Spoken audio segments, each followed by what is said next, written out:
Now, a two-day summit of EU and African Union leaders in Luanda, Angola has drawn to a close, with both sides emphasizing that the shared future of their continents lies in closer cooperation. Migration, trade, and cooperation on global issues were among the items on the agenda. Collectively, the EU constitutes the African continent's most important trading partner. The AU-EU summit is the seventh in the 25 years of partnership between the two blocs. The first day of the conference was partially overshadowed by a European scramble to improve the terms of a U.S. plan to end the war in Ukraine.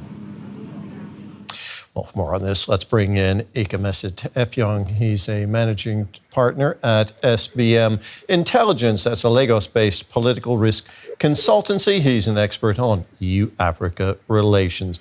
Good to have you with us. First of all, ahead of the summit, you told a news agency that EU investment must move from PowerPoint to the factory floor. Are you suggesting that EU-Africa cooperation is largely words and no action?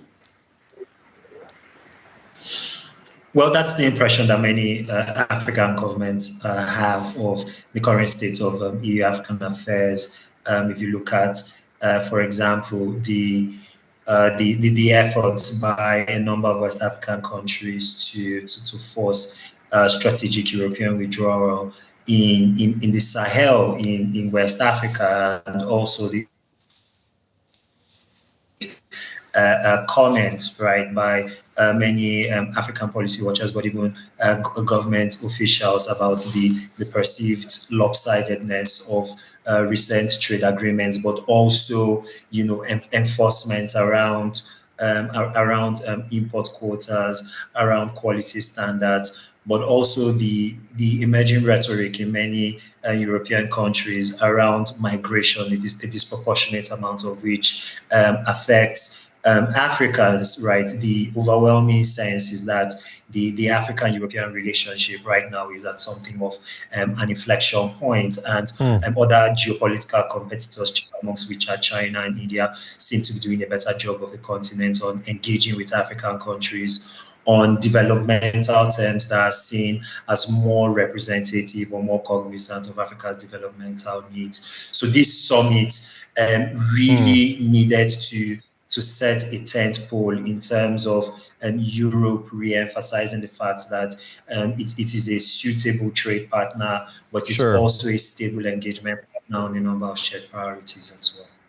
So are you expecting anything to really change with respect to the action that you've been talking about there as a result of this summit in Angola?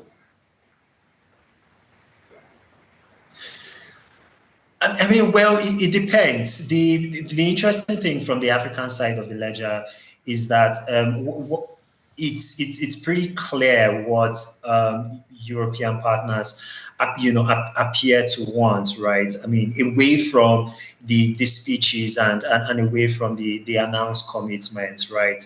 I think many African governments are clear-eyed about the reality that trade, migration, but also shared commitments right around climate change and human rights would be, some of the key issues, right, that would be important and uppermost in the minds of European partners. The question remains whether a lot of the announced commitments do translate into real development on the ground, and if they do so within a somewhat accelerated timeline, because again, one of the recent experiences that many African countries have had with some European developmental initiatives is that oftentimes the timelines are stretched, commitments, right, are often multi-year, multi-tiered, and the democratic structure of many European countries means that some of these commitments may either be scaled back or adjusted somewhat in the future. I mean,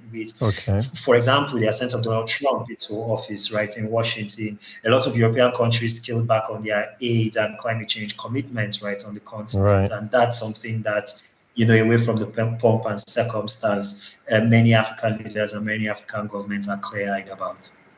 Now, the U.S. under President Trump, has withdrawn much of its soft power in Africa, which was considerable. The massive cuts in USAID funding have had a huge impact there.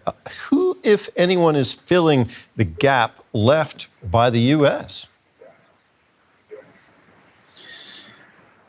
Well, unfortunately, that gap still remains largely unfilled, and the sense, right, by many partners who have had long engagements with their European colleagues on the continent was that Europe was going to step up somewhat to pick up some of that unmet demand. But what we actually saw was that a number of European governments, right, scaled back their own soft power and aid commitments in tandem with the United States, which sent its own message, right, in that sense. Now, whether the EU and the AU at a multilateral level, right, are able to deepen engagement such that that steps in the gap is it remains to be seen, and for and for Africa's other trade partners, right, in that sense, a lot of their commitment has been bucketed largely into infrastructural, more hard power commitments. And so in that sense, the soft power gap, as it were, in Africa represents an opportunity for European nations and the EU more broadly, right, to step into to make its sort of geopolitical engagement on the continent more present. Ikemesit, thank you very much for speaking with us today. That was Ikemesit Effiong from the political risk consultancy SBM Intelligence.